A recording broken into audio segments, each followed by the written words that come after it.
Now, when we talk about hazardous materials response, just a couple of things here. Our goal is not to make you a hazmat expert, but remember that when we go out to a hazmat scene, there's essentially two theories on how to manage a hazmat scene. The first theory on how to manage a hazmat scene is something called long-term decision making. And so what happens is the transport vehicle or the first responding vehicle pulls up on scene, realizes it's a hazmat, backs up, and you back up as far as you can until you can stick your thumb out in front of your face and the entire scene is covered by your thumb. You now know you're far enough away. Now what you're going to do is you're going to call for the hazmat team, and the hazmat team is going to come. They're going to set up decon alley. They're going to put the Ferris wheel over here or the cotton candy over here, and somewhere around 6 or 8 hours into the hazmat, they're going to start rescuing people. And that's an okay system to use if things are not dynamic, if things are not changing. If, for instance, like let's say that it's a stable hazmat and we know that the only person inside the hazardous materials ring is already dead. But more often than not, we end up having to do something called fast break decision making.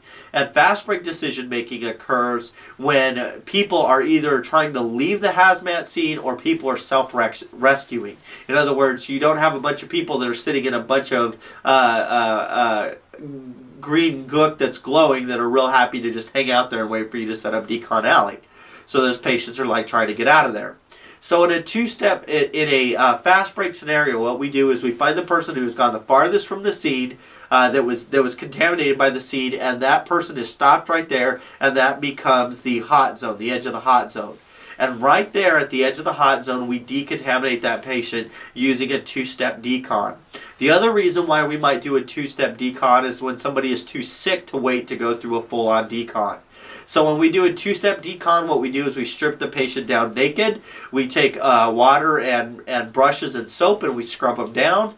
Then we have them move out of their runoff and we do it again. So we do it twice. That's a two-stage decon, and that patient has now been adequately deconned in order to be moved. Remember again that when you're doing the two-stage decon, obviously the people that are doing that two-stage decon need to be operations level people. The two-stage decon needs to be done to the patient that's been completely stripped down, and remember that they need to step out of their runoff between the first decon and the second decon. Okay, now when we talk about electrical injuries, just a couple things about electrical injuries. Remember, the higher the voltage, the worse the injury. Voltage is what correlates to injury. When we talk about AC versus DC currents, usually AC currents are usually worse electrical injuries than DC currents, and part of that is because the alternation of AC currents a lot of times will require people or will force people to contract down and hold on to whatever it is that's electrocuting them.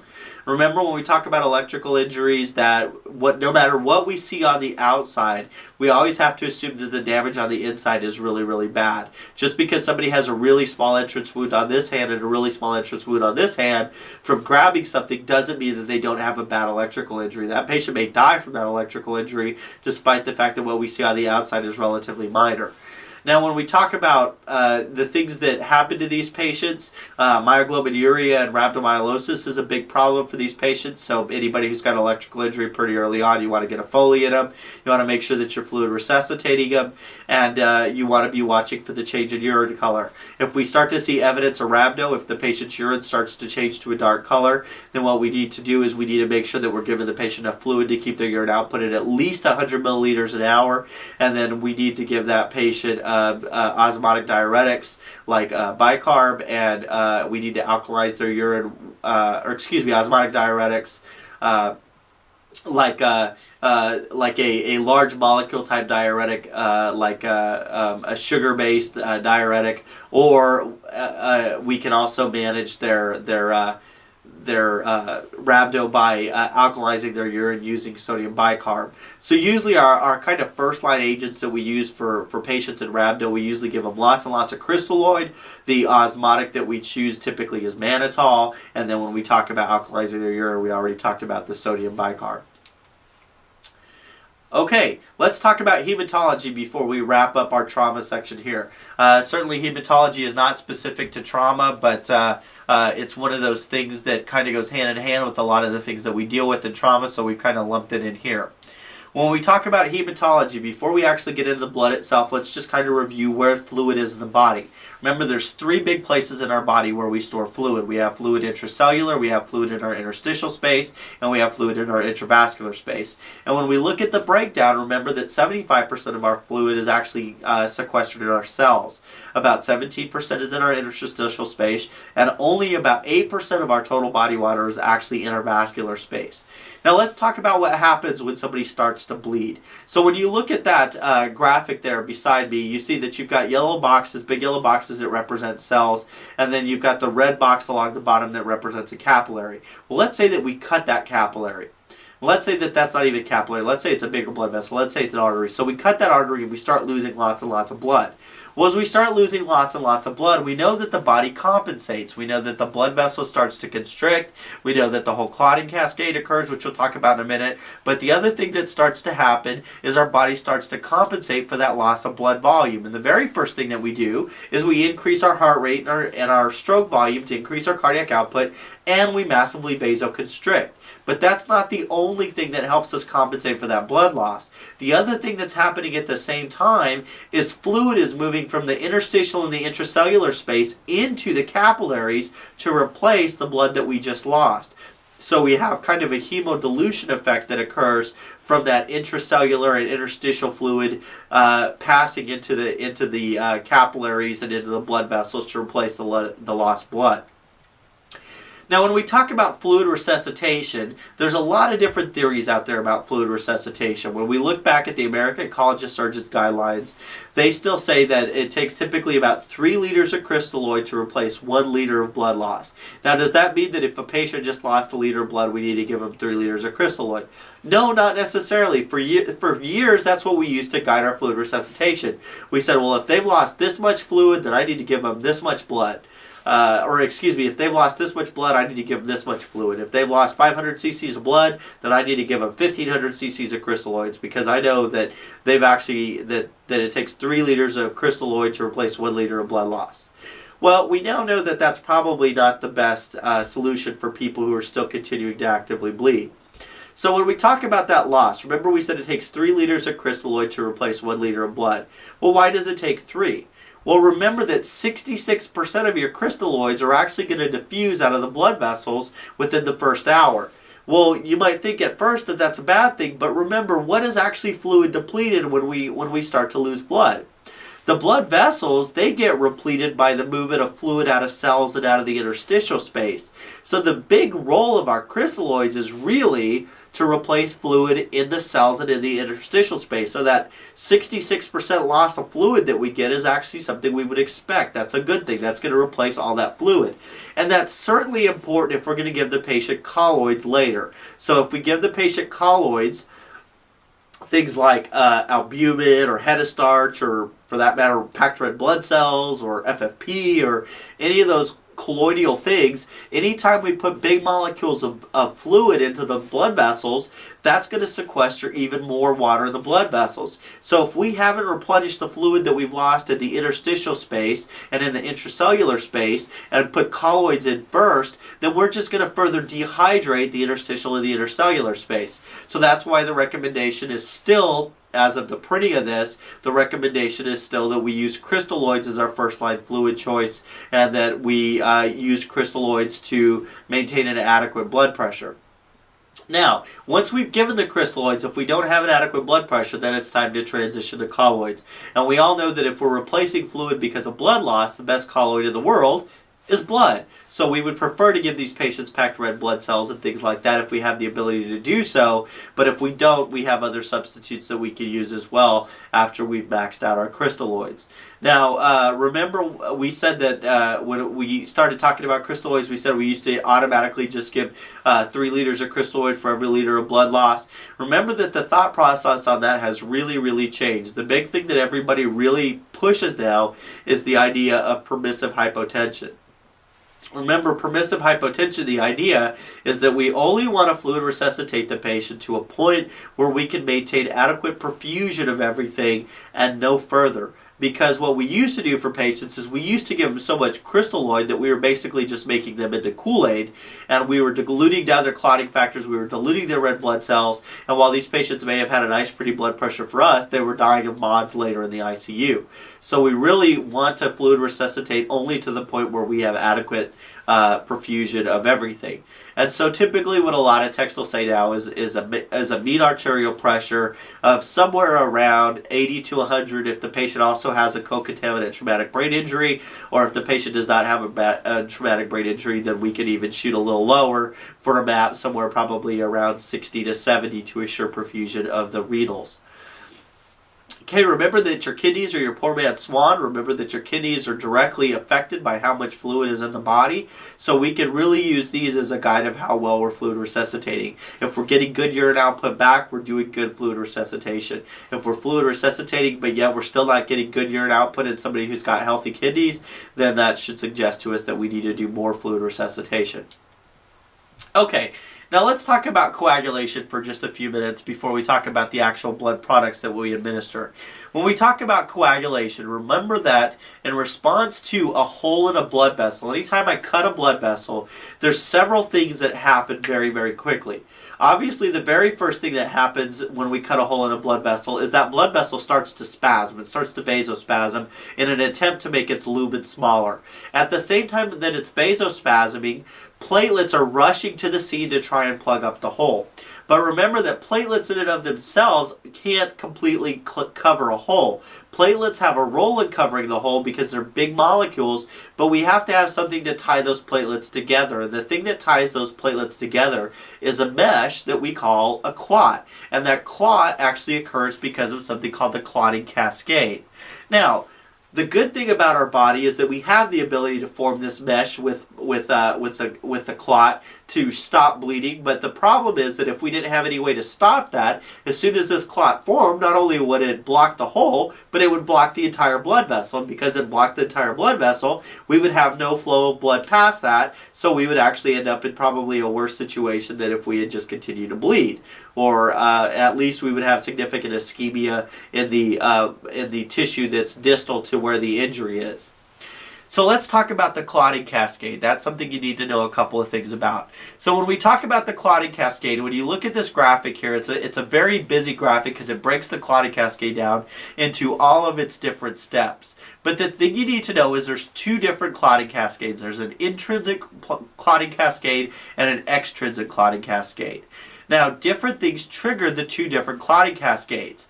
But regardless of whether you start in the extrinsic pathway or you start in the intrinsic pathway, both of them funnel into what's called a common pathway. And as we move down the common pathway, as we move closer to the finalization of a clot, what we see is that prothrombin becomes thrombin, and then thrombin causes fibrinogen to become fibrin. And fibrin is the end result of that clot. Fibrin is the final complete clot.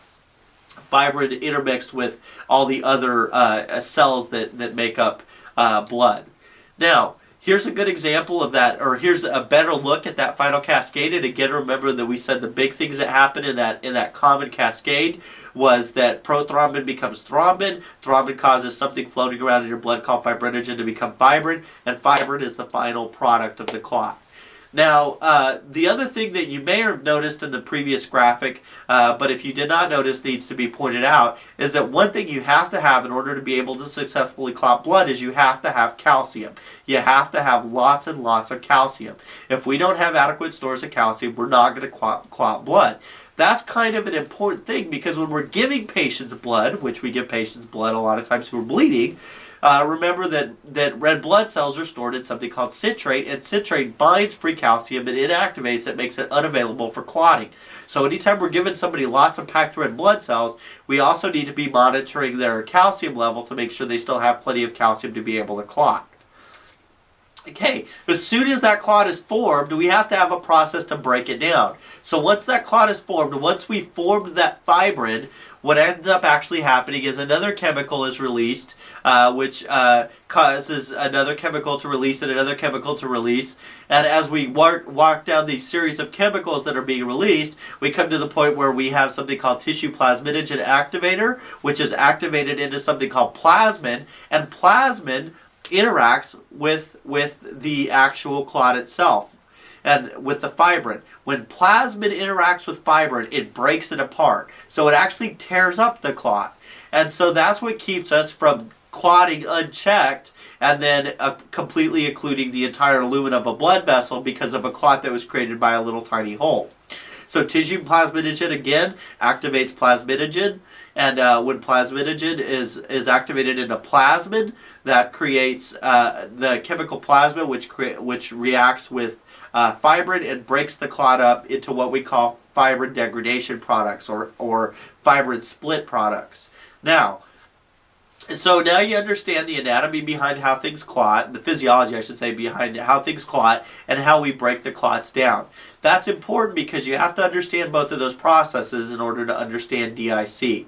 So when we talk about DIC, what is it? Well, DIC is disseminated intravascular coagulopathy, and essentially this is where a patient ends up in a position where they are overclotting. Now, because they're overclotting, they use up all of their clotting factors. They don't have any clotting factors left, and since they don't have any clotting factors left, then they start to bleed out of all the holes that truly exist. Now, the big thing to remember about DIC is not a primary disease. You don't walk down the street and get DIC. DIC is a secondary syndrome that occurs because of other diseases. Well, what other diseases can cause DIC? Anything that causes massive tissue trauma or massive tissue injury can cause DIC. So having a big MI, being involved in a major MVA and losing lots and lots of blood, being hypotensive for a prolonged period of time in surgery, getting sepsis, getting ARDS, any of those things can trigger the presence of disseminated intravascular coagulopathy. So how do we diagnose it? Well, the diagnosis of DIC is actually done by laboratory, and the way that we assess for DIC in the lab is we draw a couple of different types of clotting factors and we look at them. And when we see somebody has got DIC, what we're going to see is that they will have a low prothrombin time, they will have low platelets, they will have high fibrin degradation products, and they will have a high D-dimer. So I'll say that again. They'll have an alteration in their prothrombin time, they'll have low platelets, they'll have high fibrin degradation products, and they'll have a high D-dimer. Now, when we talk about the treatment for DIC, the treatment first and foremost focuses on finding what's causing the DIC. What's the original disease that's causing the DIC? So, for example, if they're septic, then we need to treat their sepsis. If they've been involved in a major trauma, then we need to treat their major trauma. If they've got ARDS, then we need to improve their oxygenation and ventilation. The second thing that we need to do is we need to focus on what we're going to do about the actual coagulopathy and the bleeding that comes from the fact that they don't have any clotting factors left.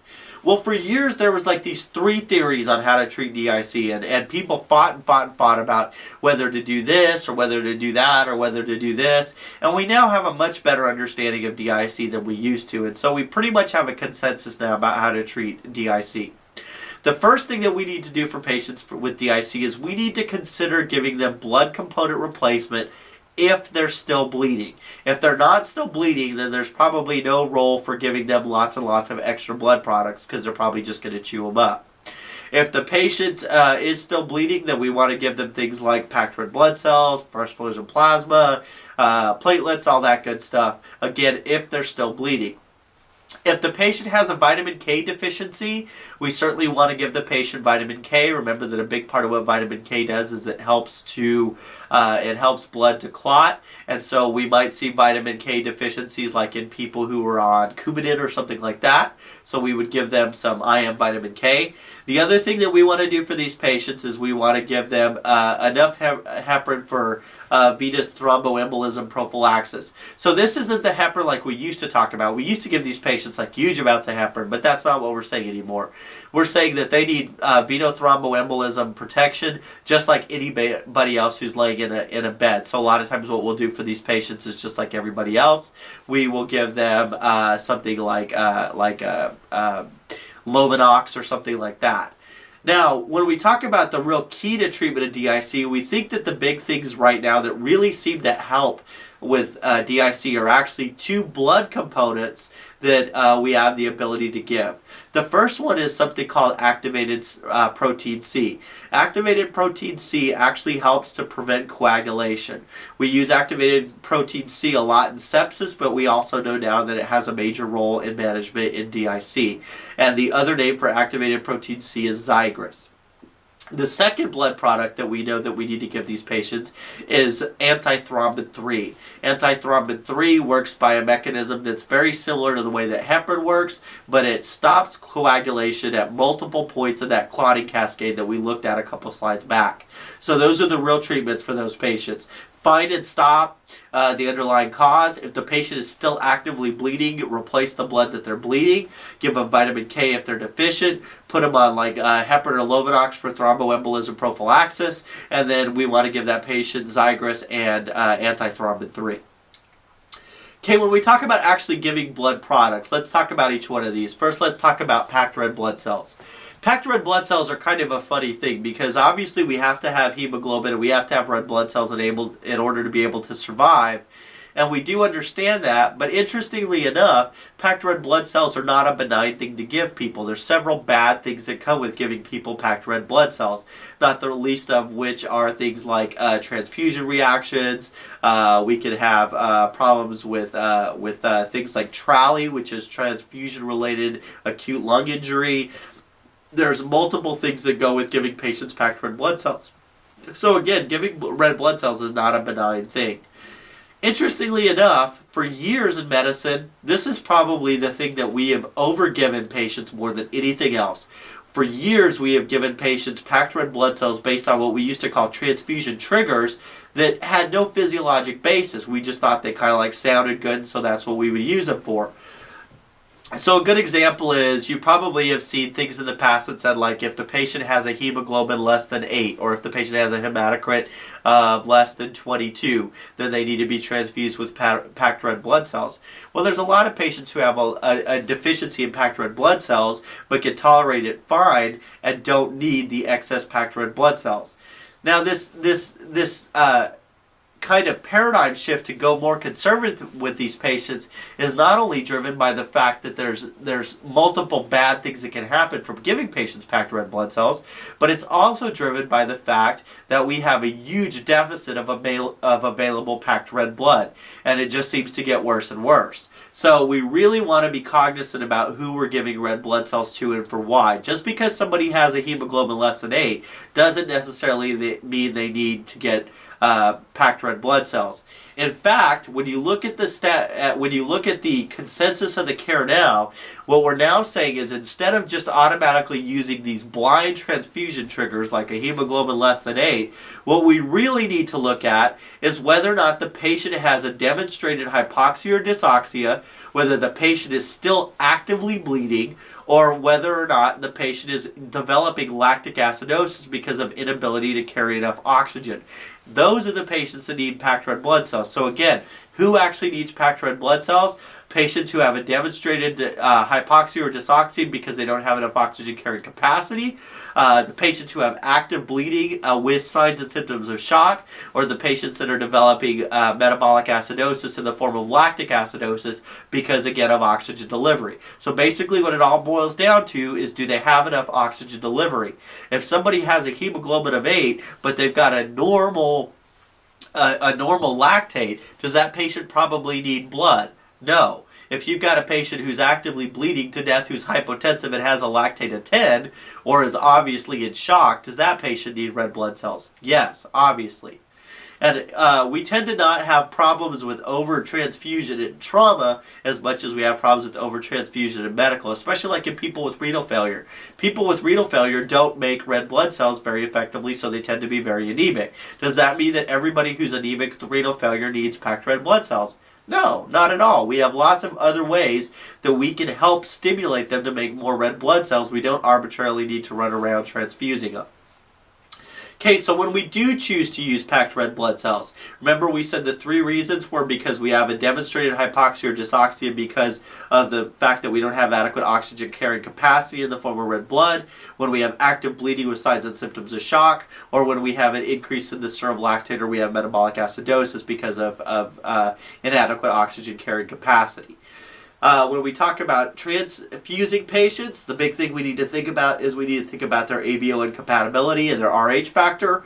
Remember that any patient who has type AB blood has the ability to get pretty much any type of blood. They're the universal recipient.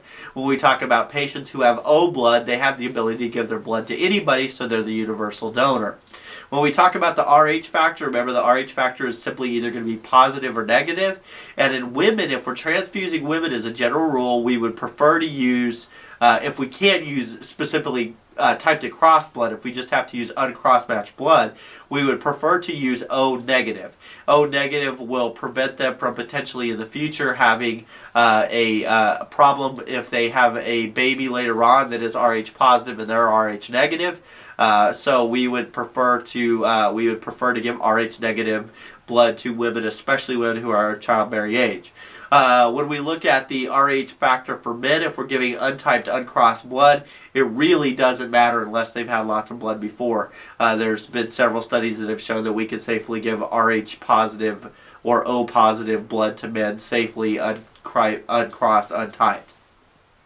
Now, when we talk about the dosing, usually when we give red blood cells, we give it as a unit. Usually a unit is somewhere around 330 cc's or so. When we give red blood cells to a PEDS patient, we give a unit based on the formula of 10 cc's per kilo. So if you have an order that says give 1 unit of PRBCs to a child, that is 10 cc's per kilo. Remember, again, with red blood cells, we want to watch for citrate toxicity if we're giving them multiple units. Remember that the citrate toxicity will cause the calcium to fall, and if they don't have enough calcium, they're not going to be able to clot blood. So we're just going to end up in this vicious cycle where we're giving them blood and they're losing blood until eventually they die.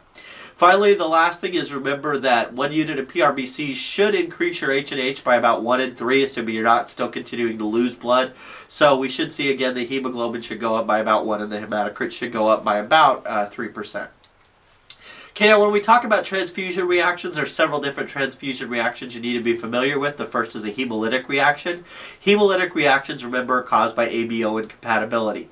The signs and symptoms of a hemolytic reaction are things like a fever, chills, dyspnea, and back pain. And remember that this is caused by an ABO incompatibility, and so this is going to occur very quickly after the transfusion starts. If you've ever worked in the hospital, you know that when we administer blood in the hospital, the standard is we always take a set of vital signs when we start the blood, and then 15 minutes later we take another set. The big reason why we do that is we're looking for a hemolytic reaction. If the patient starts to have a hemolytic reaction, or what you believe could possibly be a hemolytic reaction, in other words, they have very sudden onset fever, chills, dyspnea, and back pain, we want to obviously stop the transfusion. Remember that you want to save everything. You want to save the blood, the tubing, all that good stuff, because that needs to go back to the lab for analysis. And we want to provide supportive care. You want to bolus that patient with fluid. You want to start oxygen on that patient and all that good stuff. And the care is supportive. And then when we get them to wherever we are taking them to, they're going to definitively manage the hemolytic reaction. When we have an anaphylactic reaction, it's obviously caused by a hypersensitivity. It's usually an IgE type response. Remember, the anaphylactic reactions don't usually occur because of the blood, but rather they occur because of something that is in the blood, whether it's a preservative or something that was in the donor's blood that the patient is allergic to or whatever.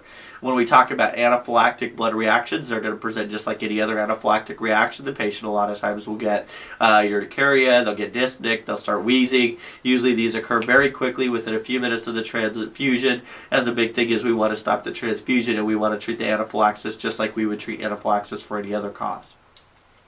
Okay, when we talk about febrile reactions are actually caused by antibodies or leukocytes. When we talk about febrile reactions, a lot of times they present just like hemolytic reactions. The patient will complain of fever and chills, and the patient suddenly gets ill. And so anytime we have a febrile reaction, we automatically immediately stop the blood product. And we always assume that it is a hemolytic reaction until proven otherwise. The one thing that might help us differentiate is that the hemolytic reactions we said occur very quickly, usually within the first 10 or 15 minutes of starting the blood. Febrile reactions usually occur much later, usually like 30 to 90 minutes after starting the transfusion. But the faster we push blood, the smaller that window becomes. So again, anytime we're pushing blood and we have a febrile slash a hemolytic reaction, we always assume that it's the worst case scenario. We always assume it's the hemolytic reaction, and we always stop the blood. Finally, the last thing that you need to know about with regard to transfusions is we can actually get circulatory overload because of this. Circulatory overload can cause things like a cough, can cause CHF, can cause diffuse edema, all that good stuff. Obviously, that can occur anytime when we give somebody more blood than their vessels have the ability to absorb. And obviously, if the patient is going into circulatory overload from their blood, we would want to stop the transfusion, and then we would want to dry the patient out with Lasix or something like that.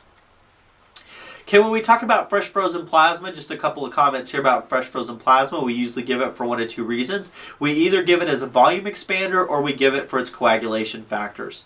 Remember that with fresh frozen plasma, we want to make sure that we're watching for transfusion reactions, make sure that the patient is not getting transfusion reactions. And if we're giving it specifically for the coagulation factors, then usually we use the PT and the PTT to guide how fast we're going to give the FFP, or how much FFP we're going to give. If the patient's got a really bad PT or PTT, we may give a lot of fresh frozen plasma, whereas if the patient's PTT is not that bad, then we would only give a little bit of FFP.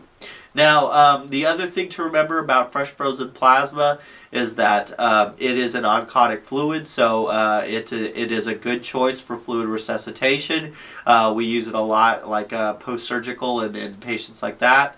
And finally, when we talk about fresh frozen plasma, remember that it is also one of the antidotes that we use for patients who are bleeding because of drugs that cause the termination of coagulation. So for example, like let's say we're giving TPA to a stroke patient and that patient develops a bleed. Well, as part of our treatment, one of the big things we want to do is we want to give them FFP, because FFP has got lots of fresh coags in it, and we can use those coags to help limit and stop that bleeding and to compete with whichever anticoagulating drug had started that bleeding in the first place, whether it was heparin or fibrinolytics or whatever. Okay, when we talk about cryoprecipitate, you need to know just a couple things about it. Cryoprecipitate is a mixed blood product that actually comes from taking FFP and spinning it to separate out specific factors. So think of cryoprecipitate as being like a very concentrated form of FFP that only has some of the clotting factors in it. It's got factor 8. It's got it's got multiple factors, including factor 8, von Willebrand's factor, fibrinogen, those types of things. The end result, again, is this very concentrated fluid, and we give it for a couple of reasons. Sometimes we give cryoprecipitate for people who have hemophilia, so we give it a lot for people who have von Willebrand's disease, we give it for people who have hypofibrinogen anemia, and we also give it for people who are, again, bleeding because of anticoagulant drugs. So a lot of times we'll give that, again, like for patients who are bleeding because they got TPA for a stroke or something like that. And when we talk about cryo, usually when we give an adult dose around 10 units. So we're giving multiple units when we're giving the cryo, and each unit comes individually packaged. So it's kind of a lot of work giving cryo because we have to give multiple units in a row. But it's, again, a much more concentrated set of factors than what we would find in FFP. So it's ideal for people who really need specific clotting factors, i.e. like people with von Willebrand's. Or the other place where we can use it is for people where we need to limit their bleeding, but we don't have the luxury of giving them the volume that we would have to give them with FFPs. Because it's a smaller volume, we can give more clotting factors in a smaller package, if you will. Finally, when we talk about platelets, the big reason why we give platelets is for a platelet deficiency. We usually don't give platelets unless the platelet count falls below 20,000, unless the patient is actively bleeding. Even if the patient is actively bleeding, we usually don't give platelets until the platelet count falls below 50,000. So to kind of put that in comparison, a normal platelet count is usually somewhere around 150 to 400,000. but we'll let you get all the way down to 50,000 before we start giving you platelets if you're actively bleeding. Or if you're not actively bleeding, we'll let your platelet count fall all the way down to like 20,000 before we actually give you platelets. Usually when we give platelets, we give them in a 6-pack. We should anticipate that 1 unit of platelets is going to increase the platelet count by about 12,000, and we can push our platelets fairly quickly. Okay, last but not least, in our talk about blood products, the last thing we should talk about is the massive transfusion. So what is a massive transfusion? A massive transfusion is when we give a person more than their entire blood volume in 24 hours. So for example, if we've got an adult patient, we say the normal adult has about 5 liters of blood in their circulating around in their body. If I've got to give you more than 5 liters of blood products within one 24-hour period, that's a massive transfusion. And usually the most common reason why we have to give massive transfusions is because people are bleeding. Usually we give lots and lots of packed red blood cells to people who are bleeding to death. Well, for years, the thought process in trauma was that we would use lots and lots of red blood cells, and usually for about every 4 to 6 units of packed red blood cells, we would give the patient a unit of FFP. And we usually wouldn't give platelets until, like I said a minute ago, until the platelets get down to like around 20,000 or some places would say 50,000 because they were actively bleeding. We now know that that actually may be a major contributor to what causes DIC and what causes MODS. We actually now know that when we talk about massive transfusion, when we have a patient who's hemodynamically unstable, a massive trauma patient who needs lots and lots of blood, we really need to change our ratio up. And the ratio that actually is showing the most success is actually a development that we've learned out of Iraq. In Iraq, they've started using whole blood as a replacement for patients who have major trauma. Or if whole blood's not available, then what they started using was a ratio of 1 to 1 to 1. So what is 1 to 1 to 1? That's 1 unit of packed red blood cells for 1 unit of FFP for 1 unit of platelets. So essentially, basically what you're doing is you're reconstituting all that stuff into whole blood. And they've shown dramatic improvements in care for those patients. They've shown that not near as many get DIC, not near as many get multi-organ dysfunction syndrome. And so there's really been a big switch in the civilian world as well in the last probably 6 months to a year. There's been this big shift away from the idea of giving just a whole bunch of packed red blood cells to your trauma patients who are bleeding to death. Really, we need to focus on giving them all the blood components. We need to focus on giving them 1 unit of packed red blood cells for 1 unit of FFP for 1 unit of platelets. Okay, I think that's everything that I've got for trauma and for hematology. If you have any questions, feel free to email me. My name is, again, Anthony Baca, and my email address is abaca, that's A-B-A-C-A, at camanagement.org, or you can find my contact information on our website at www.camanagement.org. That's www.ca, as in clinical analysis, management.org. I hope that you have a great day. Thanks for spending time with us today, and please be safe. I'd come for you, no one but you. Yes, I'd come for you, but only if you told me to.